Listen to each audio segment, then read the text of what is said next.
Por esto mismo de que muchas veces el peligro se acerca demasiado o que simplemente a veces no se abre el mar, en algunas de nuestras circunstancias no nos toca. A veces justamente es lo que nos tocaba pasar por nosotros. Nos va a tocar nadar, ¿sabes? Cada quien le toca diferente. Cruzar el mar es diferente para todos. Hay experiencias en cada ocasión, ¿cierto? Hay diferentes experiencias en cada ocasión. Ahora, cuando nosotros llegamos a Éxodo 14, 21 al 22, se van a abrir las aguas.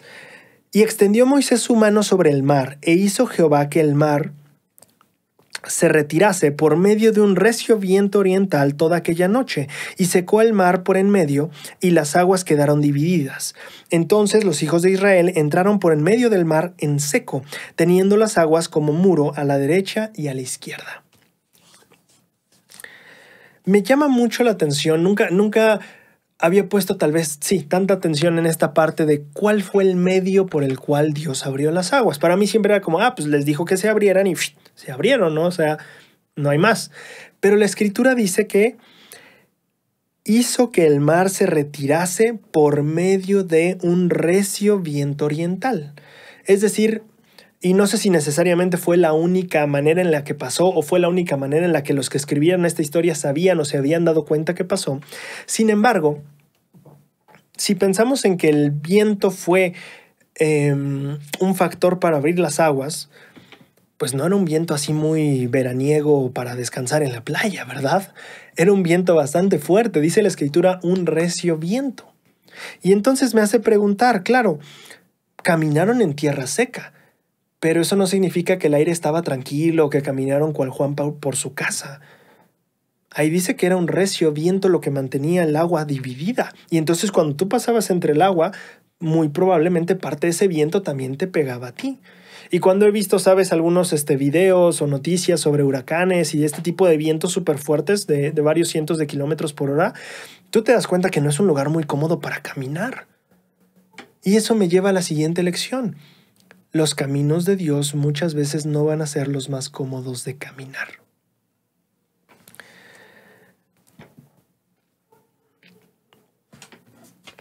Nefi registra en su historia que él iba guiado por la leona. Y dices, una super ayuda, claro, pero eso no significa que ya de repente el sol era más bajito, o que de repente el desierto ya no era tan complicado de navegar, o que de repente ya no hacía calor.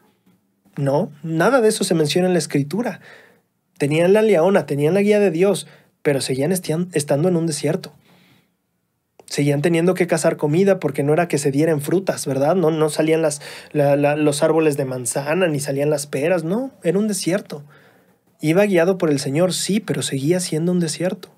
Lo mismo con los hijos de Israel, seguía siendo un desierto en donde se encontraban. Moisés pasó por tierra seca, pero aún entre el recio viento, también aún perseguido por un ejército que quería quitarles la vida o esclavizarlos, y aún entre mar y mar, sabiendo que también en cualquier momento eso podría ser justamente algo que podría quitarle la vida. Digo, pasar en medio del mar debe ser una experiencia padrísima, pero sí te da un poquito de cosa, ¿no? Ver las paredes así gigantescas de agua diciendo, híjole, si se nos cae esto ya aquí quedamos también. Yo creo que pues Dios dijo, no los voy a sepultar en el desierto para que se quejen mejor en agua, ¿no? No, perdón. Entonces, claro, pasaron por tierra seca, pero aún había un viento tremendo, aún había un ejército atrás de ellos y aún había paredes de agua al lado, paredes gigantes, ¿no? Y entonces esa es la lección que aprendemos también. Los caminos de Dios son maravillosos, son increíbles, pero no siempre son los más cómodos de caminar. Cristo estuvo acompañado por su Padre. Sin embargo, todavía tenía que afrontar y pasar por los azotes, la cruz y el Getsemaní. Los caminos de Dios no siempre son muy cómodos, no siempre son los más cómodos, pero creo que la lección que podemos aprender aquí es que si bien los caminos de Dios no son los más cómodos, siempre, siempre, siempre son los mejores.